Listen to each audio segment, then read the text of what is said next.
What is up, guys? Pie Muffin here, and we are back with another SAO Alicization Rising Steel. I think I finally decided how I'm gonna say that from now on. I could honestly just skip the SAO part, because you guys know that it's that, but whatever.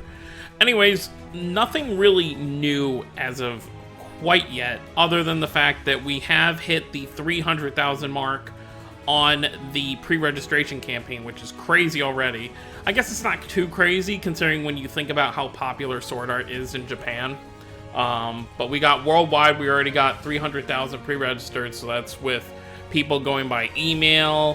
What else was it? Other than the app, I'm sure that's when it skyrocketed because we were only at like 100,000 before the app went into the stores for pre-registration. So I'd say probably within the last week we probably got 200,000 of that. But yeah, it's mostly just email and, let's see, App Store, Google Play, and email. Okay, so those are the only two ways. But essentially what I wanted to make this video about was, we're going to kind of discuss what the gacha system could kind of look like for this game. Now, obviously, we have no concrete way of really knowing how it's going to work, because even if you look at the pre-registration stuff, let's see if there's one down here that doesn't have the clear... This is actually a little better. So we do see there's rarities not only for a character, so we're going to get a 4-star Atlas once we hit the 400,000, if we hit it before the game comes out.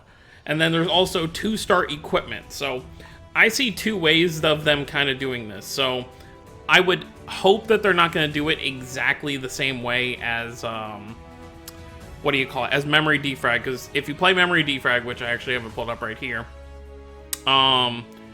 these banners that come out, they work two different ways.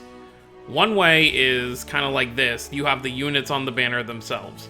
And then you also, as a secondary, I don't even know if they show the secondary banners on their Twitter feed. But essentially the secondary banner... Okay, here you go.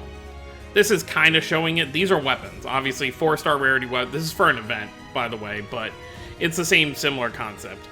Obviously, you... Okay, and here's, you know, a gacha pull right here showing off the characters. This is kind of how it works. So you're pretty much split on how you're going to be able to use your currency. You have the same currency for both types of banners, and you're forced to choose between one or the other, which can be good and bad. If you're not someone who goes for like every character and you've got a decent amount of characters kind of leveled up, then going for weapons shouldn't be a big deal. And plus, there are a lot of free-to-play weapons if you don't mind the grind that you can go for. Me, however, I don't really play this game that intensely just because it is super grindy and the gameplay just really isn't my kind of thing. I obviously prefer gacha games that are more kind of team-oriented, where you actually focus more on building your teams rather than a, like, you know, you look at the gameplay here, you have to be very active on kind of how... And I suck. I can't block and I can't parry to save my life. So I am much better at turn-based, team-oriented games where I have to think more than do the actual actions. So I'm hoping it's not going to be like this, where we have to be forced to decide, because, like I said, we do have 3 different types of things that have rarities. We've got the characters, we've got the equipment, and we got the weapons. What I'm hoping is, so like Danmachi Memoria Freeze, essentially how they kind of have their thing set up, and I'm not expecting the banners to be this generous, but what they do with this, because they just dropped a banner as well. I'm seeing if we can find one. Anyways, long story short, they do this thing where every banner that comes out is like first multi is guaranteed to give you one of the new units. Now, I'm not expecting that, but the point I want to make here with this is that they do have equipment. They have armor and weapons, but the armor and weapons are locked behind the blacksmith. And the blacksmith itself is, you just get in-game materials to make the equipment to give to your characters. So I'm hoping that that's what this is sort of going to be. You know, this primary trainees, uniform armors, whatever this sword is, I can't read it because it's blocked off. I'm hoping that this kind of stuff is going to be locked behind like a blacksmith type thing, and that our currency that we get, you know, especially for free-to-play players, will mainly be used just to summon for characters. Now, I assume that characters are going to be part of it, because you wouldn't... Gacha games that are like equipment, like solo equipment oriented, where you only summon for equipment for the characters, kind of like how I play Tales of the Rays, that's fully equipment oriented. they do have rarities, but not for the characters. Like, for example, you know, in Tales of the Rays, all the characters you unlock, like I said, they don't have rarities. You just get the character. The only rarities are the different pieces of equipment that you put on them. So that makes me think that one of two things is going to happen. We're either going to have one banner where everything is all in the same thing, kind of like Dragalia Lost, how they put everything on one banner. So we could see the characters, equipment, and weapons all in the same banner, which would be awful because the characters would be super hard to pull. Two, they could have separate banners like Memory Defrag does, where we have the 4-star character banners, or just the character banners, and then you have the equipment and weapon banners. I don't think they would do 3 different banners if that was the case. I think they would just do character banners and then equipment banners, and that would be it for that. 3, and that's the one we just talked about, is what I hope that they do is we have character banners and all the equipment is craftable. That's one, or unlocked from missions. Like, if they have events to where there's like an event shop and you can actually buy these pieces of equipment, I'd be totally fine with that.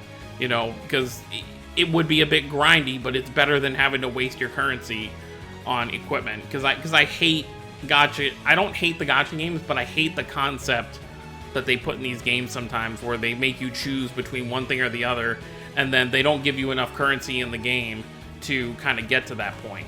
Obviously, you know, it's a smart move business-wise, because the people who do spend tons and tons on these games, and if they are like huge Sword Art fans, they're gonna be spending the money anyway.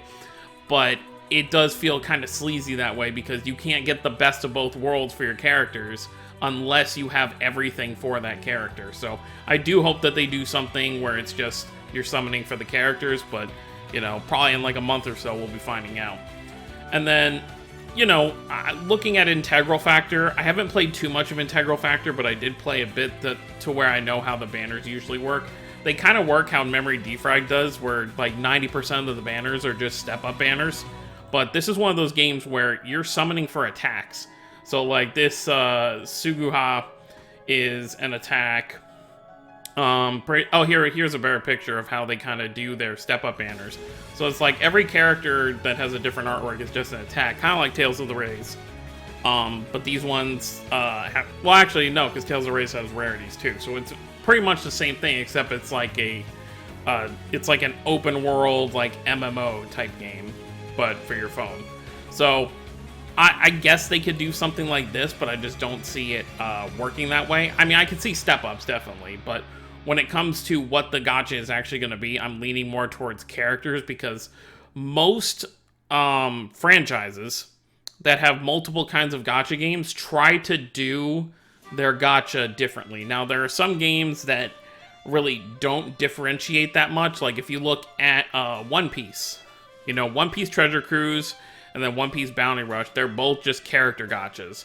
The way that they do their gachas is a bit differently, because Bounty Rush tends to do more step-ups than Treasure Cruise. But then you had like Thousand Storm, which was totally different. You got the characters solely from playing the game and events and stuff like that, and they had like certain attacks or equips or whatever as the gacha. So that's an example of games trying to do something different, and kind of because they want to appeal to different audiences, especially when it comes to like the gameplay, for example. This game is obviously more oriented towards the turn-based story fans, whereas the other, you know, Memory Defrag is towards the action character collecting fans, and Integral Factor is towards the actual MMO aspect type of fans.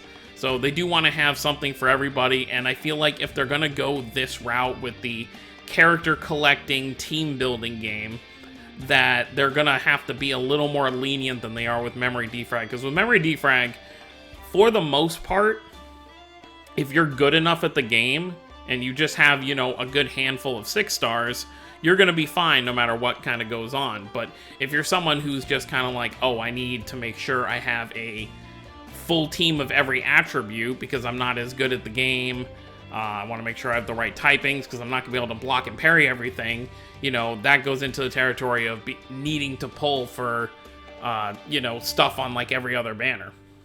So that's why I'm hoping this game doesn't kind of go that route. I mean, I haven't seen anything that leads to the characters having attributes, but I assume they will.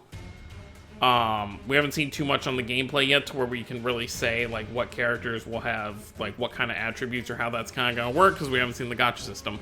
But I do think that that's probably going to be something that plays into it, especially it's a turn-based game. Of course it's going to have attributes, but I don't think it's going to be as important as it is in memory defrag, because in memory defrag it's kind of like, if you don't have this type, you're not going to be doing the damage you need to get the rank or whatever you want to get and all that kind of stuff. So overall, that's kind of what I think when it comes to the gacha system. I think we should just get a banner.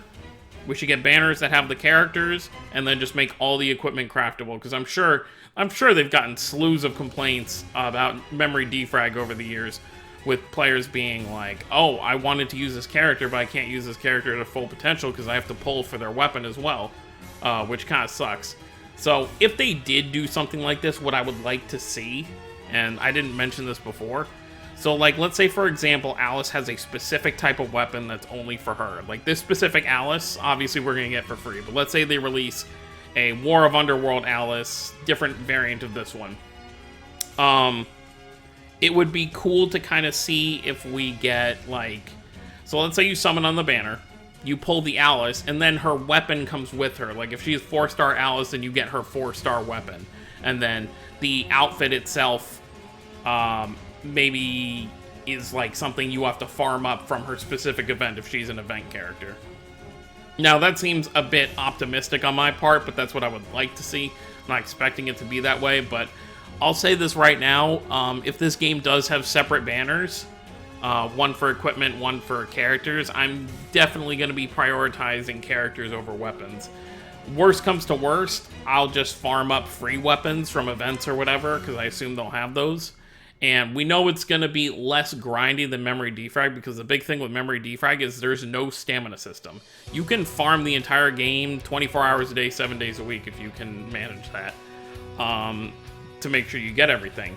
But we have seen in some of the preliminary images that this game will have a stamina system, so they have to make it less grindy than memory defrag, which also leads me to believe that the equipment and weapons probably won't be part of the gacha. It'll probably be something where we either have to craft them or we have to like farm missions in events to get those kinds of weapons. But let me know what you guys think down below. Those are kind of my thoughts on the gacha system and what we could possibly see. The game on the Apple Store is slated for December 11th, but there's a lot of people who are thinking that the game might come out sooner. And obviously, if that happens to be the case, I will obviously update you all.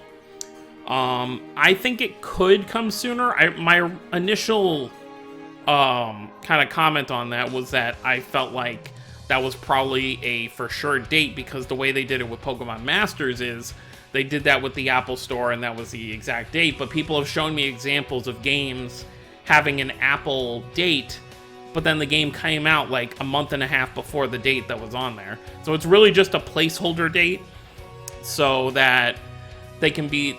That's the latest that they want to release the game. If they have the game ready before then, it'll come out, you know, whenever it's ready. But it's definitely not going to come out before this pre-registration stuff is done. Kind of like with a lot of other games that have these pre-registration campaigns. Their goal is to have players get all these rewards, so they try to keep it going. For all we know, this game could already be done, and they're just waiting to release it because they want this pre-registration to be done. They want to get as many players invested as they can, and honestly, I feel like they're easily going to hit the goal, because the opening trailer, I think they actually made a tweet on this. It's down here somewhere. Yeah, they're doing specific character trailers right now. I'm trying to see, how long ago was it when they posted? They made a tweet that the trailer, they had an opening trailer, which I actually posted on my channel. I know a lot of you saw it.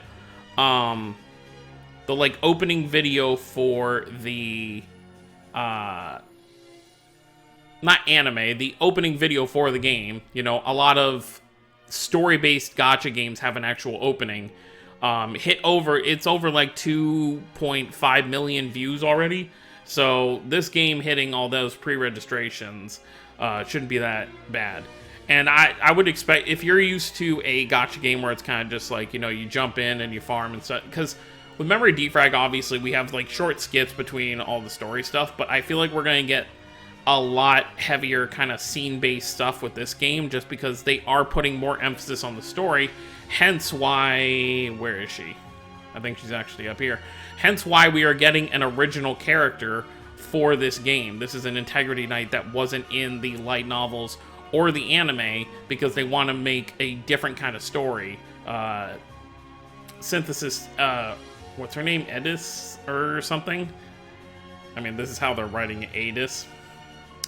So obviously they are trying to make it more story-based, so that would be pretty cool.